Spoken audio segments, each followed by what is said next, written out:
I'm here once again for the That's post-game shots. interview for Team EZW, running off an even easier game from last game. How do you feel after that victory? Don't Was have it to easier ban than the Vlad last anymore. game? I think first game was easier, right? The first game was a little bit easier just because there were less people inting. First game I could like 1v1 their whole. Now, there was a moment in that game where Senna gets caught out by Nautilus and Kha'Zix and barely makes it out. How did that make the Senna player feel? I was just flexing, limit testing on. Yeah. Okay. Wait, Yeah, are you no talking about skill. the first time he got caught out or the second? Oh, No, there were shut more up. than one! Now, you're going into your next game now. This is the Grand Finals of Clash. Which opponents do you see there? Give me a rundown of the preview here. Mundo and Yi main, so basically no brain jungle player Okay. in one of the teams. Yeah, If we go up against him, we'll pinch him. pinch that guy. Yep. Okay, Pinch so his name. definitely, The other guy, once I again, they don't know. focus on Mundo and E. So last game, I noticed that once again, we were running the Senna Ezreal bottom lane. And I was curious, what were your bans for the last game? Oh, we bad Diana, Draven, and Kane.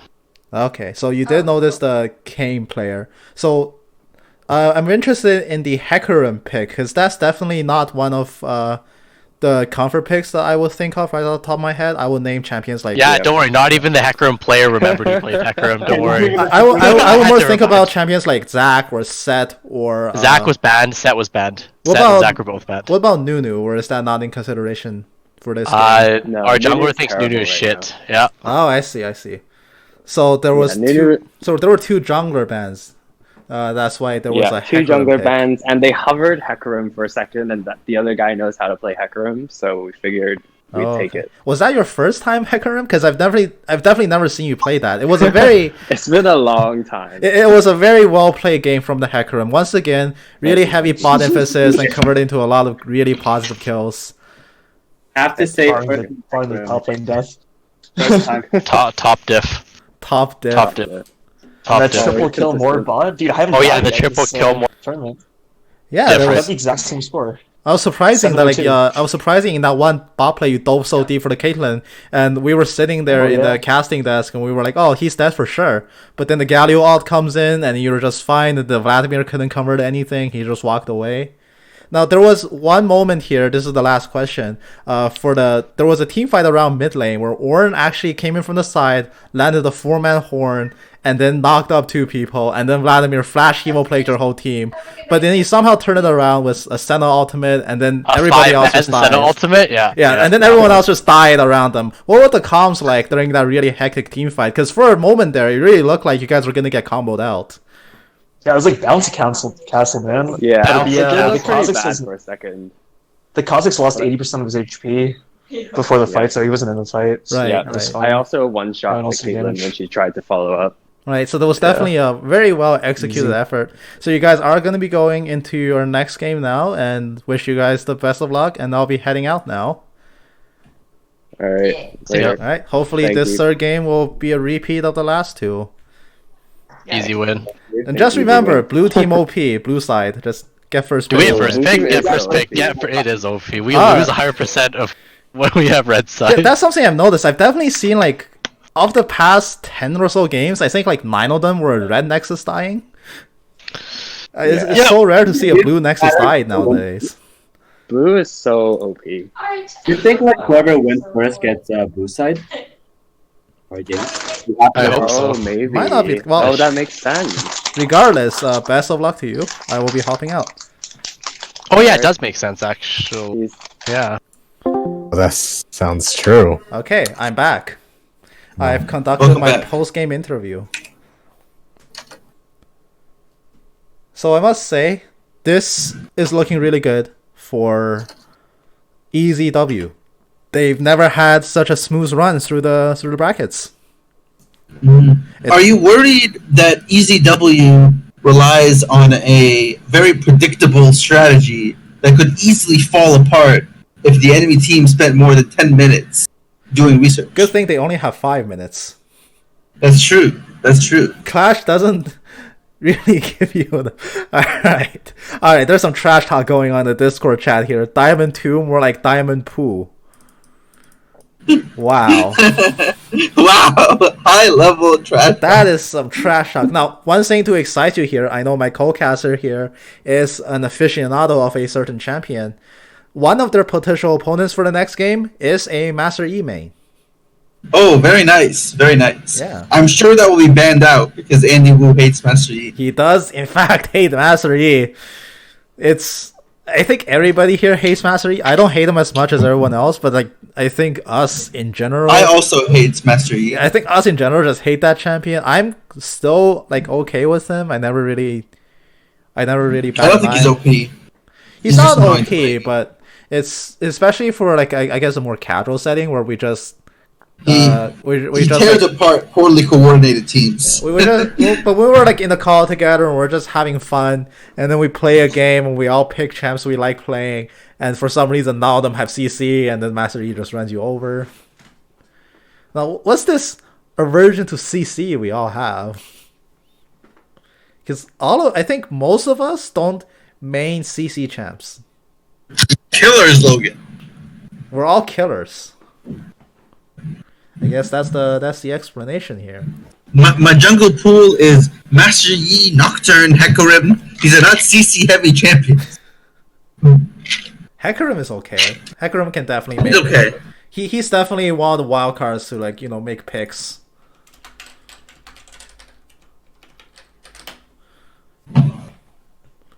Alright, we're just gonna wait here until they get into the grand finals, which is exciting. They're gonna have a chance here to place first for the first time.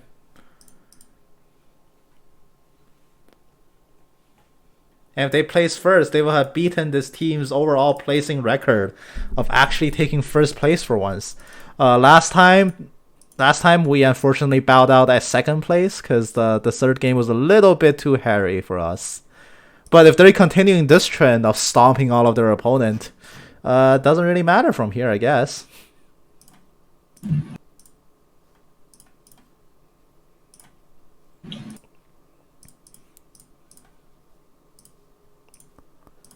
Now, do you predict the next game will be a stomp just like this one? Or Yes, I do. will it be a more even, close-fought game where one team is actually... It will be a stomp one way or the other, either for Andy's team or against Andy. Okay. Well, I suppose if you spend all game destroying kids, eventually you have to give back a little bit. Although the one observation I've definitely made is that Tier 1 teams are way weaker than Tier 2 teams. Tier 2 teams actually give you a run for your money. Tier 1 teams just kind of roll over and die at the slightest sign of a disadvantage. It's kind of disappointing to watch how little effort is actually being made in team plays. Because it seems like in these past few games, one pattern is that one team will make a play and then the other team is always forced to react to it. And oftentimes it puts them in a compromising position. Early game this time around showcased some teleports that actually compromised both the solo laners. When last game when the red team Vladimir TP down to bot, they not only lost that skirmish because the teleport was a little bit late, he also lost like 2 waves of the turret. And the same story repeated again when the Ornn tried it a few minutes later. So definitely these teams have not actually shown an incredible amount of cohesiveness, I say. Consistently being outplayed around the map early on, and the objective here just snowballs. The other thing is the emphasis of these teams on Herald, which I think like most teams in this bracket can just improve on, because Herald is such an amazing objective to take. It's way stronger than even 1 or 2 stacks of Drake. Short of giving away the Dragon Soul, I think it's always worth contesting for the Herald. In fact, LCS teams will often turn it into the Herald meta, where you actually see bot lane rotating top 8 minutes in for the express purpose of getting Herald as soon as it spawns. It's a pretty commonly known, very predicted strategy, just because that objective is so important to them. But these games, another common theme, very early Drakes. In game 1, Dragon Soul was grabbed at 20 minutes in. And in game 2, the game ended before Dragon Soul could be grabbed 20 minutes in. It's definitely solid objective control here from blue team, and all of this is resulting in some very. These were converted from very early advantages built up in bot lane as well. So it seems like bot lane is actually so much their win condition. EZW relies on their bot lane winning these early skirmishes to set up for these early objectives and have that cascade into an overall lead. So what do you think their strategy is if their dual lane at bottom falls behind? Because we haven't actually seen an example where that has happened so far. I think things will go very badly for them. You can tell the rest of their team, you know, the Galio mid, the jungler, they're all built around the bot lane, all of them. Right, they have the bot lane, I just don't... Yeah, a huge presence on globals. But the other thing is, when your bot lane falls behind, you can always resort to your backup strategy, which is playing around your top lane, the other solo lane, that's also picking Mordekaiser, so that's definitely a champion with some extreme carry potential. You get a Mordekaiser into the team, and he can just destroy people. But blue team, EZW, who has taken blue side for the past few games, never really had to resort to that strategy because their bot lane always goes ahead. So Mordekaiser is a very capable player for sure, and he's definitely capable of generating his own leads. But it seems like these games have come down to a lot of jungler invisibility from the losing teams, just because their plays to set up their laners have actually either backfired or come in a little bit too late. And it's consistently happened to the point where the early game feels like a 5v4. And it's more so reflected when these heavy emphasis on grouped bot ganks occur. And they just can't really find an opening.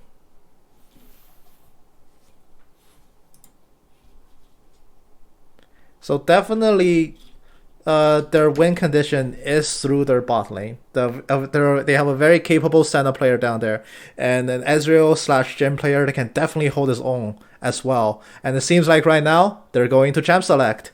Since they require concentration, I won't bother them to tell me who they're up against. We're gonna assume that we're not gonna see Master Yi. If that was indeed the winning team, they will have banned it out. And we'll just see how this game goes for them. This is the grand final match. If they win this, they get first place. First place in a Clash team. In a Clash Will this tournament. be Andy Wu's... Will this be EZW's first ever first place Clash? That is correct. The highest placing in this team's history was second. Will this be a repeat, or will they finally secure that first place win? That remains to be seen. I think this team's history has placed, I believe, 5th, into 2nd, into 7th, and then 4th. So a first place finish does seem inevitable. They can't finish lower than 2nd, and placing 2nd a second time would be pretty sucky, especially after such a great string of games from EZW. I don't think they're going to go down that easily. Momentum is definitely on their side. They have they have 2 very easy games back to back. They're feeling great about themselves. They feel invincible. And based on the fact that they had to wait for their opponents to finish both of these times, definitely means that the rest of the bracket here is at least a little bit competitive. They're not just straight up stomps that this team have seen. And whenever you finish that early on, you have the time to not only pat yourselves on the back and going, oh my god, we're so good. And you also give yourself more time to research both teams. So instead of the 5-minute break that you get between games to research, you get more than that. You get like 10, you get 15. Granted, you have to look at 2 different teams, but that's still way more time. And it's definitely playing into their advantage, because that means they can plan their PB a little bit better. And they can definitely discuss what to prioritize. And it just helps them to establish a game plan so much better. The 5-minute break for Clash really isn't that much, especially when by the time most games finish and you recollected yourself, you see the timer, you're like, oh crap, there's only 2 minutes left before champ select. And it's kind of a hurried frenzy at times. But getting time to recollect yourselves, regroup, reset, go into each game with a fresher mindset, definitely plays a pretty big factor here. It's the intangibles that matter for the most part. But what do you think will happen if Leona and Senna are both banned. I don't think that's likely because it's definitely a strategy that nobody has gone for. And the way that pick and ban works is that one team who wants one of those two supports will never make a case where that happens. Because if they ban out one of your supports, they'll almost never ban two in the first rotation because that's two of your three bans thrown onto the support. And most people wouldn't assume that the support role is actually the most pivotal role for this team. So they won't throw two out of three bans on the support role. They'll be pinching other high priority because right now jungle is such an important place in the meta. If there's any pool that should be pinched with more than one ban, it's a jungler. So the team that EZW wants to build ideally would not ban the other support if they see it, because it also depends on who has the first versus the last ban. That plays a little bit into the draft as well. But in a world where you lose all your supports, then it's still going to be Elsuna defaulting to the support role, and we'll see a Jhin or an Ezreal coupled by, I believe, a similar support. So I'm assuming something like Swain will come with a Jhin. They might go for Jhin Swain, even though that's not the typical role, the typical pick you expect down there. There might be other things. I'm kind of drawing a blank to what they can actually do if both Leona and Senna are removed. I'm sure like after they see this, they're gonna come like, "Oh, you're so dumb! You forgot this pick and that pick," which is fair. But I haven't really seen a case where they've been forced to do that. And once again, it's part of due to how they do PB. They can. Path wants you to enable the stream. Yeah, I will enable the stream once they get past champ select, because right now we're just staring at nothing. They're still in champ select. It does take a long while because it's the LCS ban format, which is 5 bans. You ban 3, pick 3, ban 2, pick 2. The second rotation ban is always something interesting, but we can't really talk about it too much from this perspective because we don't actually see their pick and ban. We just sit here and guess what they're doing. So they're gonna finish pick and ban and go into their last match. And the winner of the Demacia Cup on March 15th, 2020 will be decided in give or take 30 to 40 minutes from now.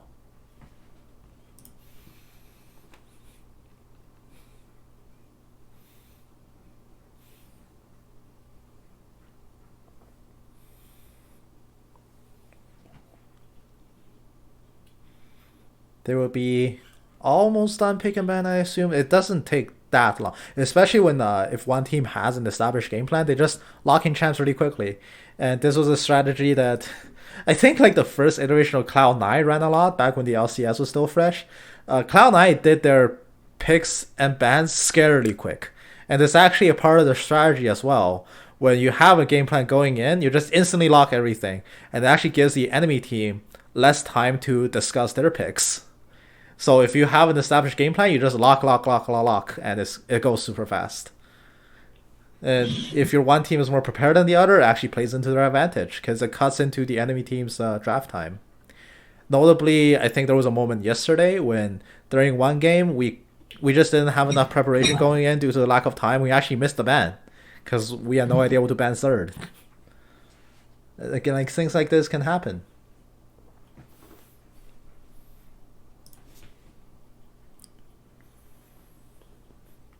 So we're just going to wait for them to finish. So once again, I'm going to guess your early predictions here. Who do you think will win this game? Without knowing anything about either team. That's a really hard prediction to make. Well, it's pretty much flipping a coin. As I said last time, this will be a stomp. One way or the other. Right, but which way? This is the pressing question I'll present to I you. will give it to not Andy's.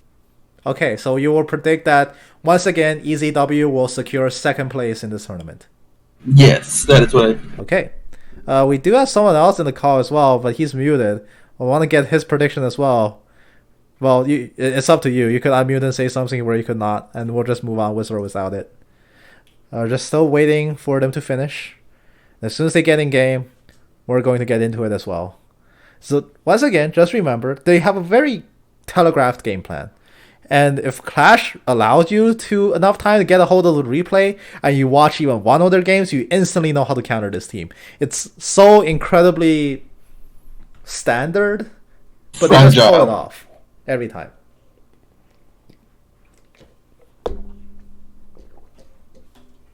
Now I'm gonna take some water because I don't want to lose my voice. Drink it. Drink the water.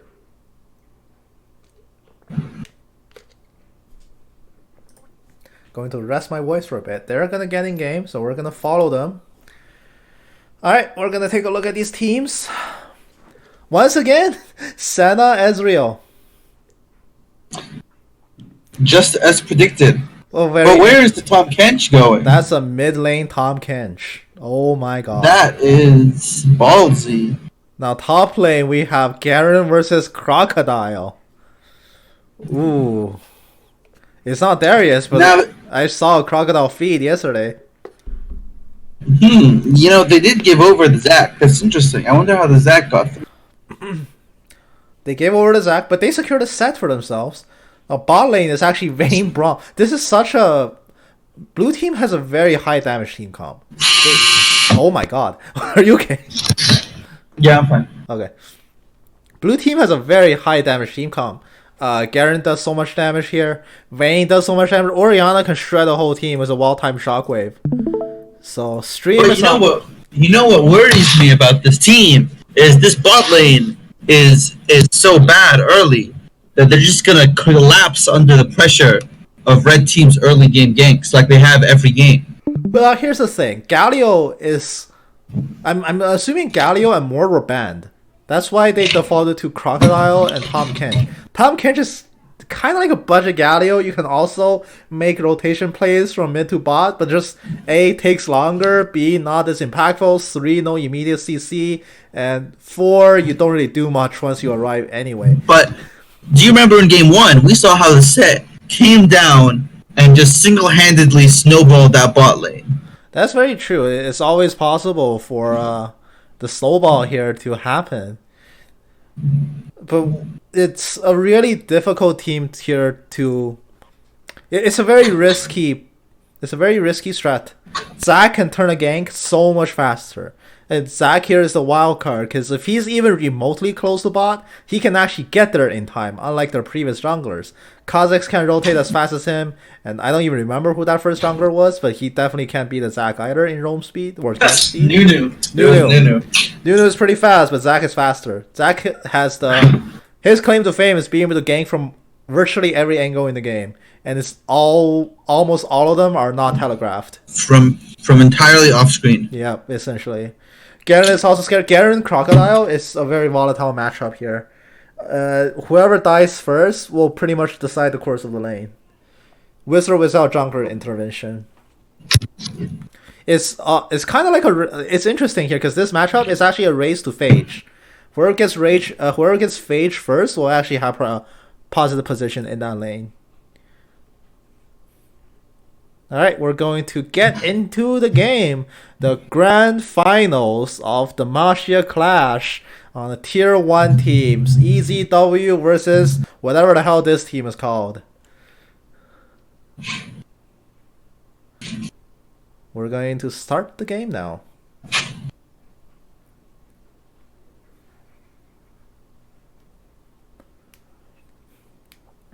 If Vayne gets fed, that's their win condition.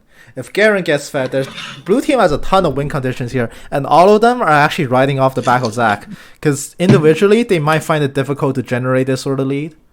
With Zac's help as their crutch, they could do it. And any of the lanes getting ahead here could potentially be really bad news for the red team. Yeah, that's a spellbook Orianna. What do you think of that? It is a spellbook Is Orianna. that typical? It is not typical. The typical setup for Orianna is actually Aerie. Yes, of course. So Spellbook Orianna carrying Teleport definitely gives her some laning power here. She can switch to Ignite, and she can roam at the same time. The Orianna roam, not the scariest thing in the world, granted, but it's definitely it definitely does the job. Alright, we're going to have actually a pretty early invade here from blue team. Are they going to go for it? They have 3 members here grouped up in the brush. The rest of them are coming in still. 5-man group. They're not gonna roam in. They're not gonna roam in. They're just going to sit here and defend because they anticipate an invade from red team, but they're not doing it. And in fact, once again, you see the jungler from red team starting topside.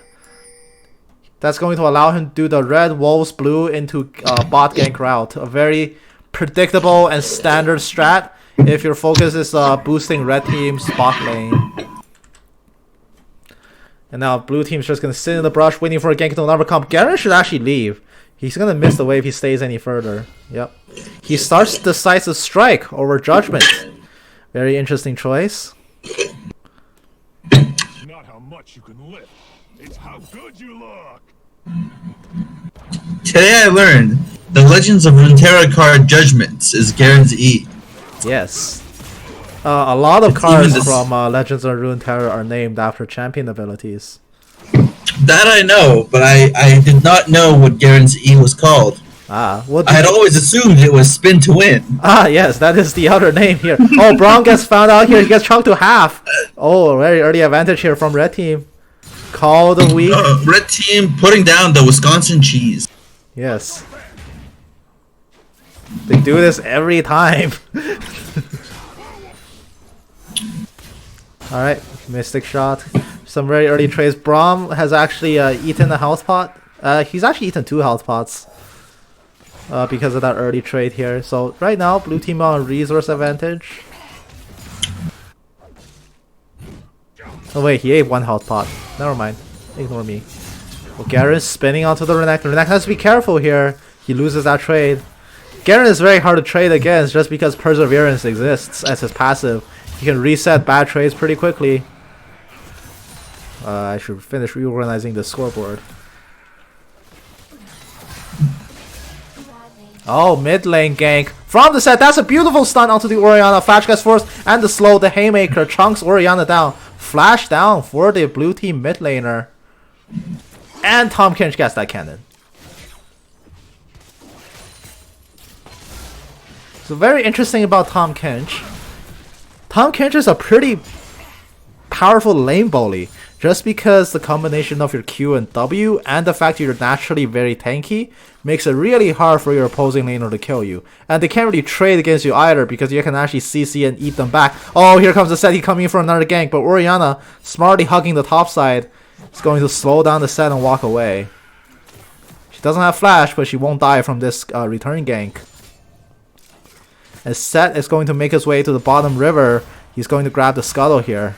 Zac actually off to a pretty unfortunately, bot is in no position to be ganked.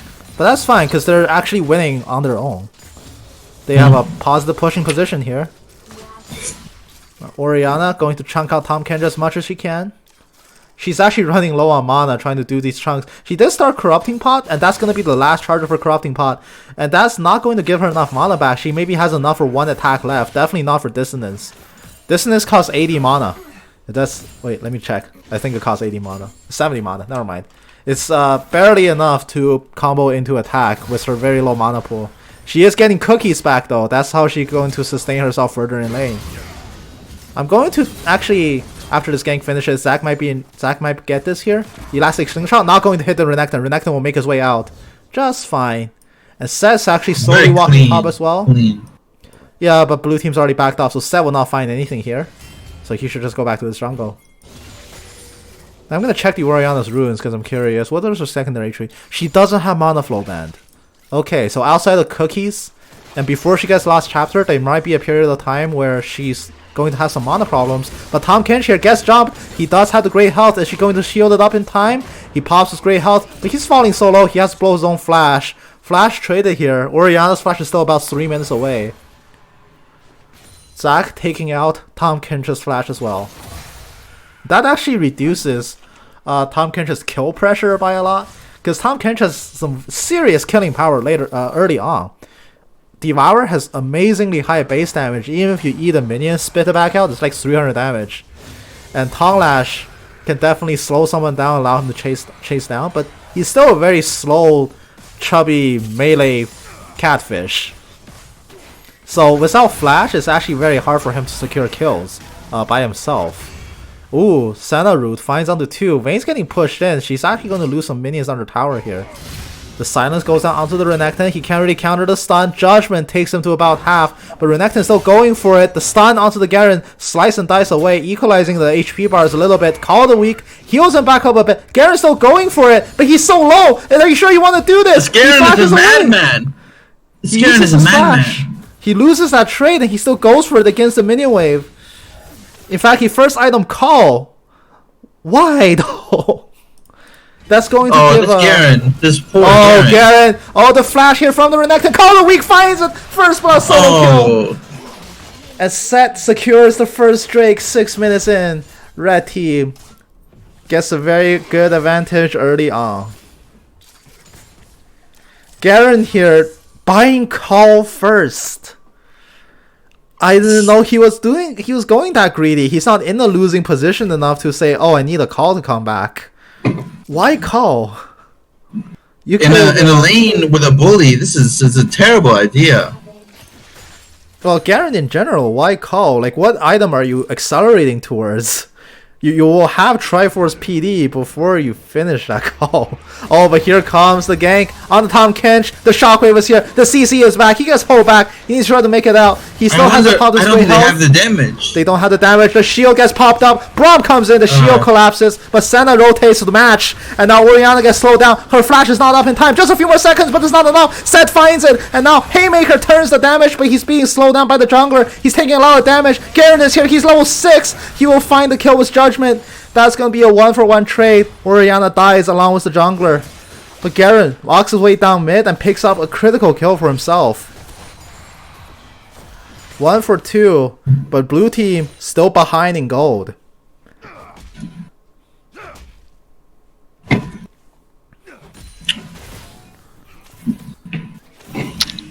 Oh, this is such a huge mini wave built up here for blue team too. But unfortunately, their jungler's not in position. They can't punish this wave. Senna might get caught out here. Winter Spite lands. Senna gets slowed down. One more proc will stun, but she won't get it. Flash over the wall. Senna is safe. Vayne does get a solo plate for herself, but Ezreal still has a CS lead to show for himself as well. Tahm Kench still flashless, and Orianna has hers back. Notably, she hasn't actually used her spellbook yet.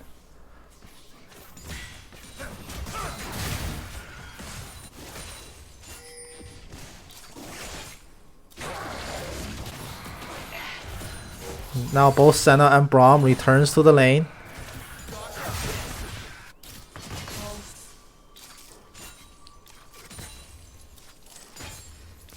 Now 8 minutes in, Set is soloing the Herald. And Zac is wandering around in bottom river wasting time. So that's going to just give a free Herald over to the Set. Where's he going to take it? He might opt to take it top. Top lane Renekton has actually built up a considerable CS lead. Not only did he complete components for the Tiamat, he actually turned it into a Phage. So he beats Garen to the Phage timing. So he has the pressure advantage in that lane. And he goes back to complete the Tiamat. So he definitely has 2 early game shove push item stun. And now he's in a position to basically pressure the Garen into never coming out again. But beautiful gank hit by the bot. Zac grabs 2 people, but he falls so low. One more tower shot will kill him. Sandal turns it around. True Shot Barrage brings Vayne super low as well. The Mystic Shot will find it, and Zac blobs are not going to reform in time. Double kill for the Ezreal. The jungler gank is turned around by the laners. 2 people from blue team, well, red team, sorry, walking through a ward. But they're coming down here. The Herald is going to be deployed here. They're going to grab the place. This might be first tower. The Herald charge will kill off 2.5 plays. So this might be first tower here. The charge goes through. And this tower, not long for the world. It's just gone. Oh my gosh, 10 minutes in. Red team takes first turret. They're going to escort this Herald even more. They want to crash this a second time. Vayne has come back. She might be able to stop this. Oh, Herald's running off for a charge. It's going to get it! The second charge is here. The bot tier 2 turret falls to half health. And the Herald dies. But this, I feel like I'm getting deja vu here. It's paid for itself several times over. Now Renekton still. Well, Garen is actually forced into first item in the Tabai just to stay alive against the Renekton. 10 minutes in, he's got about 70 something CS. the call here hasn't really paid off well for him. That early 350, 400 investment, definitely it's still waiting to pay off. But time is kind of running out for him. Every minute that goes by is a minute that Renekton's getting stronger than him. He has so much more items. He's going for Cleaver first. He's almost done it. The components are rallied up. Garen has a movement speed advantage, and he takes a few plays away. But still, he needs to be very careful here. Renekton is still so much stronger than him. He just has more items. Now, blue team rotates mid. They want to get a few plays, but the second play is not going to go down. Tahm Kench just made his way in. Vayne does have this true damage from Silver Bows, but Tahm Kench is quite beefy. He's actually first item in Wit's End. I don't know what the hell you build on solo lane Tahm Kench, but Wit's End seems proper for a first item against the AP matchup here. It actually gives him the huge amount of sustain as well. Oh, Garen, he takes away the scuttle. A cheeky steal there. Renekton isn't in position to punish him for his insolence, but Drake has spawned. Red team 4 members strong. They're gonna go for it. Starting it off, and Tahm Kench is zoning. He licks so fast with the components of Wit's End in his inventory. Renekton has even made his way down here as well. Garen is actually getting quite a bit of free time in lane. He's actually gonna push another 2 waves into the turret. So Renekton is hurrying back to try to match him. Garen's actually pulled the CS deficit back, just because Renekton has spent a lot of time away from lane. And here comes the Zac for the gank, but Senna is here to match it. Zac has to try to walk away. He doesn't have blobs, he needs to be careful. Tahm Kench is too tanky to be killed off. And now Renekton coming back. You can see that the Garen has actually pulled ahead in gold from the Renekton. Yep, and it's thanks to the call that he bought and that 1 kill he got onto the Tahm Kench mid lane. But Renekton, first player in this game to hit 100 CS.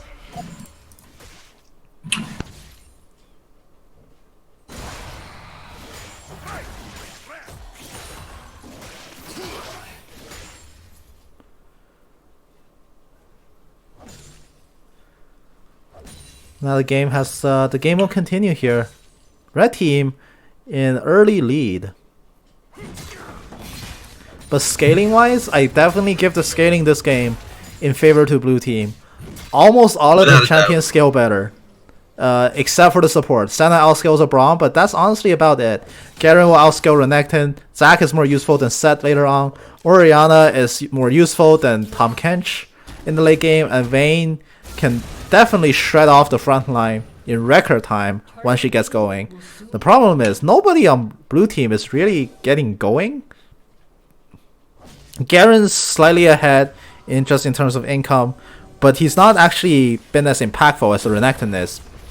Renekton's definitely showing off his fangs early on, and not to mention the Herald charges bot, almost backbreaking for a lead this early on. You can see here, red team makes the correct map decision, rotating their mid laner down to bot to do some farming, and meanwhile their very strong 2-man core going to roll mid and proceed with the siege. That Mystic Shot does so much damage.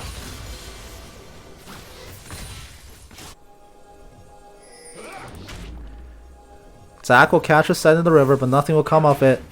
Winter's Bite lands on the Ezreal, but everything's just fine. Blue team's kind of being forced back here. Their cores are not strong enough to fight red team so far. And they can just crash waves after wave into this tower, waiting for the next objective to spawn. The next objective is actually Herald. Herald 2 is coming up in about 15 seconds from now.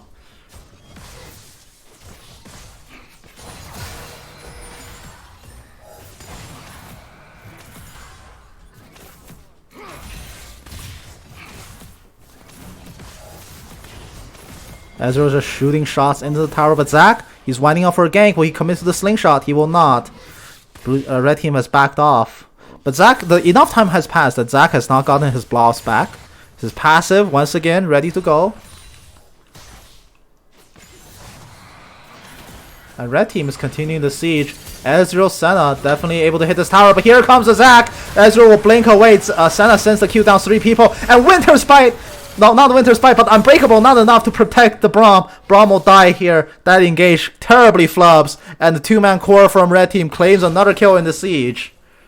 Renekton is still laning with the Garen up top, but so far Renekton has the better items.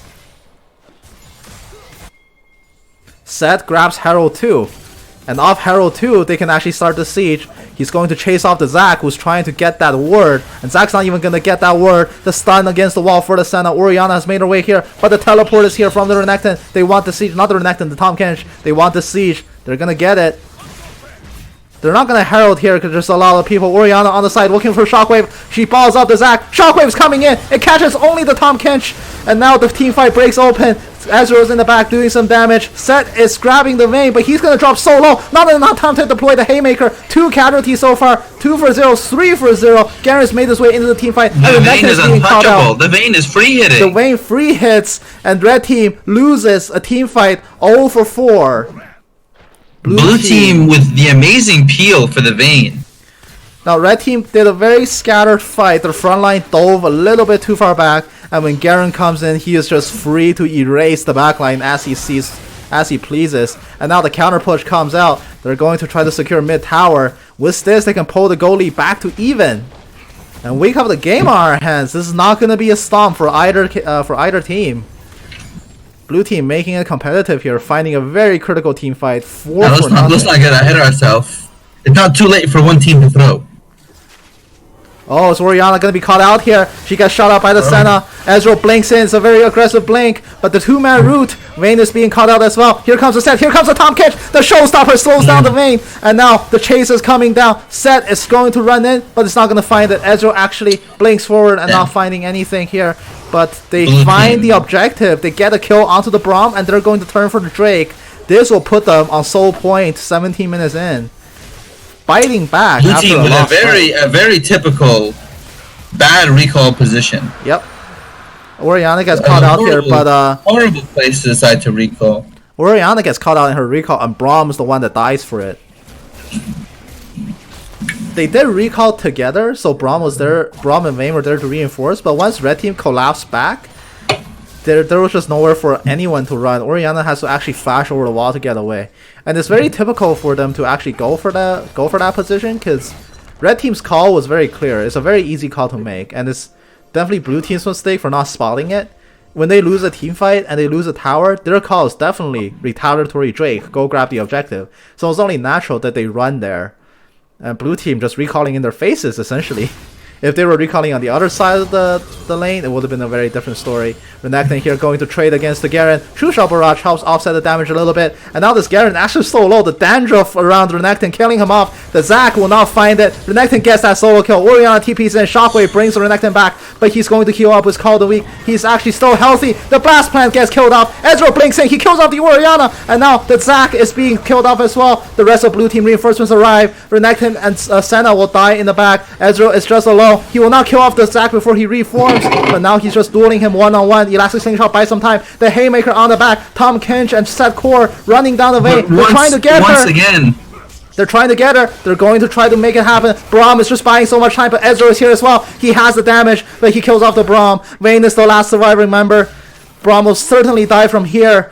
The Ezreal kills off the Vayne, and Braum not long for this world. A very delayed ace. Garen just barely respawns to prevent the game announcer from saying ace, but it was a 5-for-2 positive team fight here for the red team. Herald gets dropped. This is going to be a dead tower, and that's going to pull a lot of people from blue team top side. They're going to try to escort this Herald for a second charge. Might be a mistake. Garen has Triforce, nice tier 2 boost. He's coming in here, and the slow is being laid down. They're not going to find a catch, but they will kill the Herald before that second charge. Blue team loses their tower. And they lose a pretty massive team fight. I think red team has definitely learned their mistake from last game to a small degree. Their mistake to cause their first loss was that their front line dove way too deep. This fight was kind of the reverse story, where Senna gets caught out in the river, but the rest of the reinforcements actually arrived to finish that fight. Ezreal actually popped off huge in that fight, killing off the Orianna and then the Zac. Taking 2 very threatening members out of the fight. And when Vayne is exposed, the rest of red team can just throw bodies at her until they eventually catch her. So very good fight here for red team, definitely pulling it back. 20 minutes in, so far the most competitive game of this tournament thus far. Red team holds on to a lead, Not as huge as their previous games, but definitely a very impressive one nonetheless.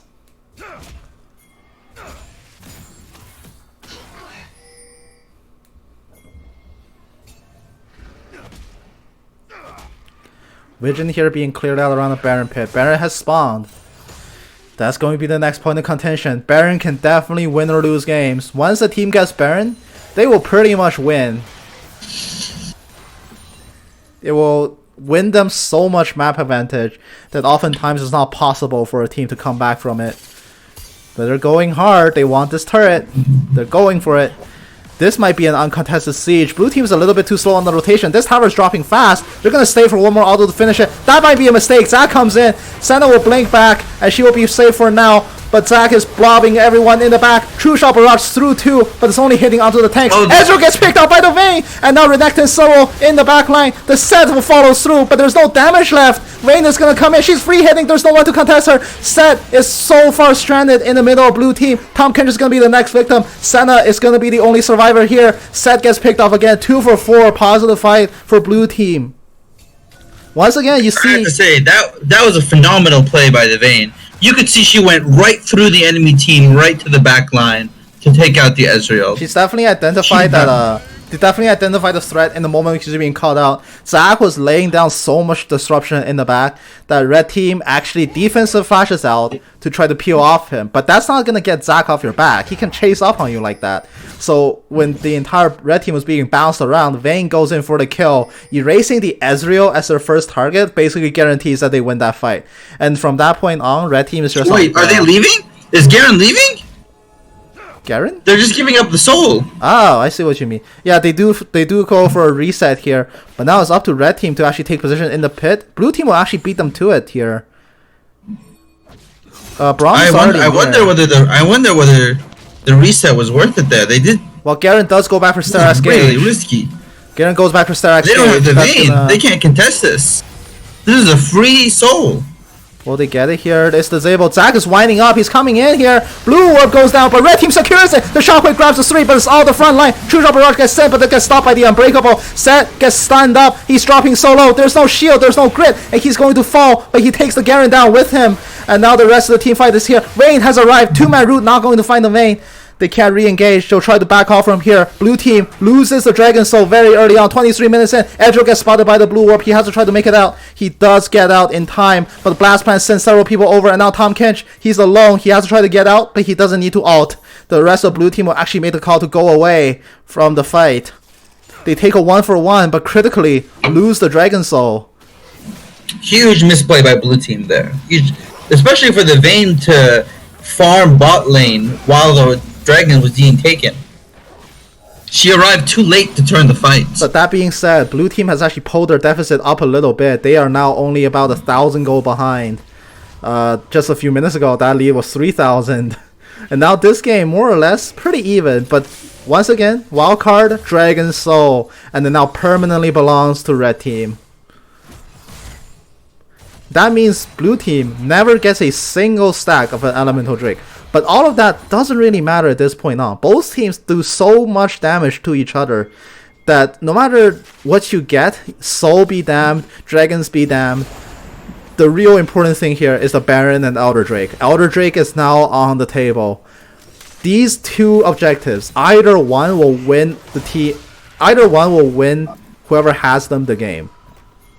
The Elder Dragon buff is just so insanely strong for both teams, and Baron can actually help them win the map. And now red team securing the positive position. Is blue team just gonna give this up? Red team is just in the pit. They can't seem to find a way to go in. They're starting the Baron. Baron's being hit on right now, and blue team's just taking buffs.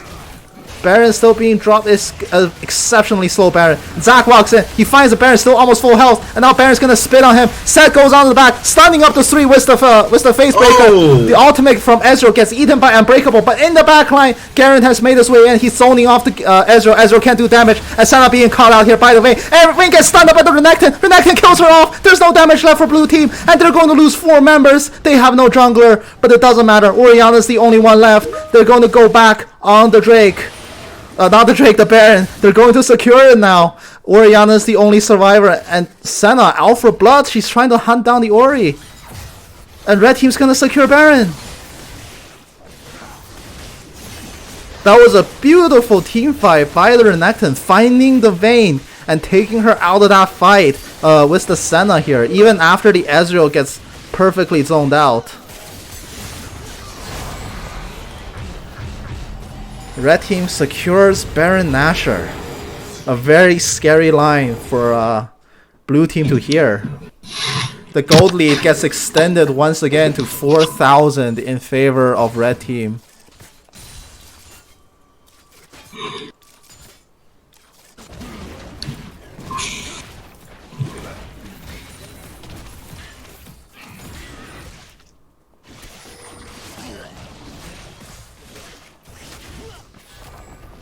Ezreal secures a red buff. He's only died once, and that was from that one fight in mid lane where Vayne called him out along with the Zac. Ezreal is so strong right now. Triforce done, Moramana done, Blade of Ruin King is done. Vayne does have her 2-item core, but because of how threatening red team is. Speaking of threatening, oh my gosh, he gets caught out! Orianna balls her up! Misplays! Orianna balls her up against a 4-man shockwave, but it's not enough. Vayne gets caught out here. This might be a game-losing mistake. Brahmin might be the next victim here. He's gonna blast point away, but the red team is pressing in. Garen is solo split pushing top, but he gets a top tower at best, and red teams are already starting to cut away at the Achilles heel. They're breaking down the bot lane T2. They're going to push even deeper in for the inhib. The inhib tower demolish procs are ticking. Garen can't possibly outrace this. The rest of their team so weak to defend this. They're up against Baron. The inhibitor just drops. Garen makes a way into red team's base. He's still going. He's not backing off. But red team is just pillaging blue team's base apart. They're going to send one Empower recall back. Garen's siege will be entirely stopped here by that Renekton. And 2 inhibs to essentially nothing. Let's take a look at the top lane. Garen might secure this tower, but he needs to try to retreat now. Renekton ties him down. There's just so much damage coming out. Sterak's Gauge is going to buy him some time. Now Garen uses something. There was like an animation. Oh, wait, Renekton has a board. Yeah, board from the Renekton. Garen blows his own flash over the wall. He secures the tower, and now he has to escape. But he's gonna run face first into a Senna. He has no summoners left, as Ezreal catches him out.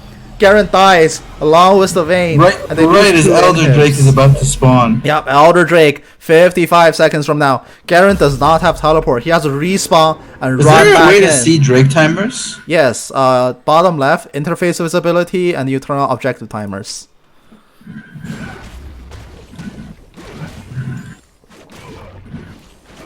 Thank you. No problem. 33 seconds until Elder Drake.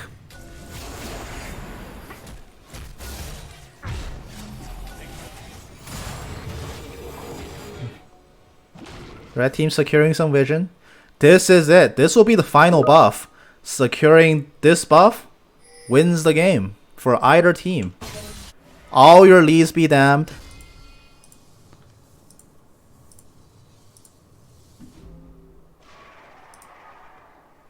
Garen is back, but he did not have teleport. Yep, that is true. Renekton does have teleport as needed. Renekton just gets free time with his tower. He doesn't have Baron buff because it's timed out, I think. But he's getting some free time here. Red team actually starts up the Elder. Elder's just breathing down Ezreal's neck right now. Oh, and Set pulls Zac out of his hop. Yep.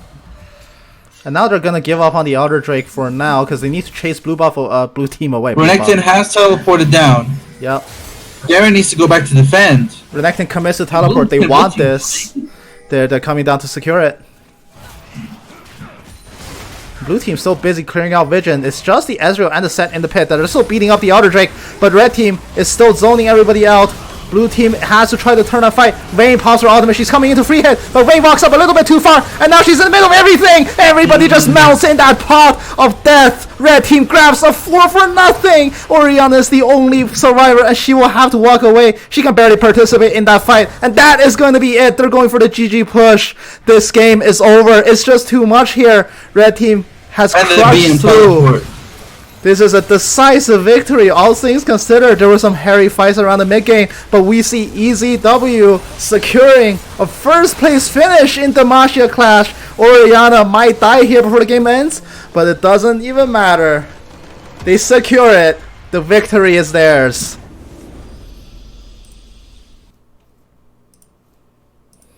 Congratulations to EZW here. getting that well-needed kill. Well, getting the well-needed victory here. Now, right, I'm going to hop over for the post-game interview to celebrate with the boys. I would like to thank my co-caster for joining me today. Thank you. It has been an immense pleasure here. And I'm glad we were here today to witness the moment. You know, of all Alright. the random picks, random tanks, I actually think Tom Kench was not a bad pick because we had Okay, yeah, now it's a good pick, eh? Now it's a good pick. I have arrived for the post-game interview, round 3. Hey. Alright, so you guys secure first place for the first time in this team's history. How does that make you feel? Feels good, man. Interesting. Now, way the to question is, did anybody pay $10 to get the premium ticket? end it. No. Nope, For we like all went for the. $275. So now my question Yeah. is, what did you all get from your Clash orbs? I got Battle Principal Yumi. Oh, a fitting reward, I got I nothing. guess. I got Nico. I got Sword Guardian Nico. Oh, nice. Oh, nice. That's a really good skin. Huh. What the fuck? How do you guys all get such good skins? All my rewards. What'd you get? What'd you get? I got Snow Day Graves. Cavalry Sejuani and Riot Blitzcrank. Hell yeah. Rival Blitzcrank is cool. Oh yeah, Logan. The Tom Kench was a mistake pick. It Oh, was, okay, because we were Yeah, that was wondering random. about that. So Ryan was taking a shit or something, and he just forgot to pick a random Tom for somehow, like a random pick Tom last. So pick. We're you gonna guys go Vygar. won the last game with a random mid lane. Yes. Yeah, I don't think Kevin's ever played Tom Kench in his life. Well, it was I a played it pretty once good. before. It was a pretty good Tom Kench performance, and I think like first iteming Wit's End was actually a really good move there too. Yeah, that was genius against the Oriana, actually. Genius. So I guess my question did they is, there lose? were a few times in the last game where it kind of looked hairy. So there was like a 4-4-0 team fight around mid, and there was another fight where Vayne assassinated Ray really early on, and that actually led into another team. So at what points did you guys have that oh crap moment that they might actually turn it here, or When we picked Tom Kench. or either? Yeah. So at what point in that game did it actually start to get scary before you started securing like early souls and early barons and all that? Actually, it was never really scary. I was just scared until that we were gonna not win, because they were gonna go It far. was scary when they got the 4 kills on us. But even Oh when they yeah, got 5. that fight when Zac and Ori just got their ults off on like 3 people. Yeah. Yeah. Yeah, that was bad. So there was that They one immediately moment. made up the gold. So there was that one moment where after you guys secure Baron, you guys were marching down mid, and all of a sudden you just see a Vayne turning around the corner. Oh, that was great. That was genius. What were the comms like during that time? Because we were They're screaming. trolling. Yeah, we They're were both trolling. we were all like, oh, she's inting. She's actually just running it down. She's like No, she intentionally actually healing. just ran it down. So I guess the game ended with a little bit of a wombo combo because you guys were on Elder and they had to check in, and the rest of you guys just collapsed on them and just outside the red team wall. Vayne dashed in a little bit too far, and she basically dashed right into the set's showstopper, and that's when the entire blue team was just in an AoE and they all got destroyed. So walk me through what the comms was like in that moment when you got the final team fight and you knew that this is a 4-for-0, they have 2 inhibs down, we're gonna win. Ended. That was like, Vayne's ending. yeah. just ended. We didn't even. Actually, no. Actually, our comms in the last fight was literally just Vayne. Yeah. That was literally our comms. So I guess it Yeah. helped that she literally tumbled into set. Correct. Yeah. Yes. Yeah. Great. Yeah. How do you what? Basically, yeah. And Yeah. Before that was things. literally, are we fighting or are we doing dragon? The red thing? Yeah, you pick them up as you go along. Oh, I'm surprised. Our first win was a tier 1. Use them as soon as you pick them up. Dude. So now that shit. you've seen the competition level We have like between 40 hours in it. now that you've seen competition levels between like tier 1 and tier 2 teams, which tier would you say is harder to play in? It's fine. Tier 2. Definitely Tier 2, apparently. Why do you What? think for some reason tier 2 teams play worse than tier 1 teams? Because we've seen some very bad mistakes Yeah. come out. Because we've seen in all 3 games, we've seen like enemy junglers just gank and then int. And that almost never Yeah. happens in the tier 2 matches. Oh, and also the hidden MVP was the Lowy ban every single game. Oh yeah, Yeah. that's right. Free So, ban, so free they ban. take out the Lowy every game because we have a very powerful Lowy player. Easy I have a ban. feeling tier 1 people are all just washed up. Yeah, they're washed up. Even four Yeah, washed like- up, man. So we've Yeah, definitely seen like yeah. some moments where they were really questionable ganks from the jungler. And it's definitely seemed like Ryan's out rotating junglers consistently. And Also, bot lane was freaking easy all 3 games. yeah, I wonder Also, like I played tanks all three games, and they didn't like the range champions didn't punch me. It's like yeah, I've definitely seen like very passive Vladimir players 2 times in a row against the tanks. yeah, it's like they just don't harass when I'm like melee and I'm walking up to them like taking CS. So if you guys Alright, get the guys, chance so again, would you opt to play tier 1 in the next clash? Yes. No. Yes. Yeah, oh, yes. Yeah. Yes. Sorry. Yes. Alright, guys, I got you dinner. GG, well played, everyone. Yeah, good game, Thank guys. you for the interview. Good Yeah. good work to Also, everybody. Kevin- Congratulations on your placement. Yep, good work, guys. Thank you. Good.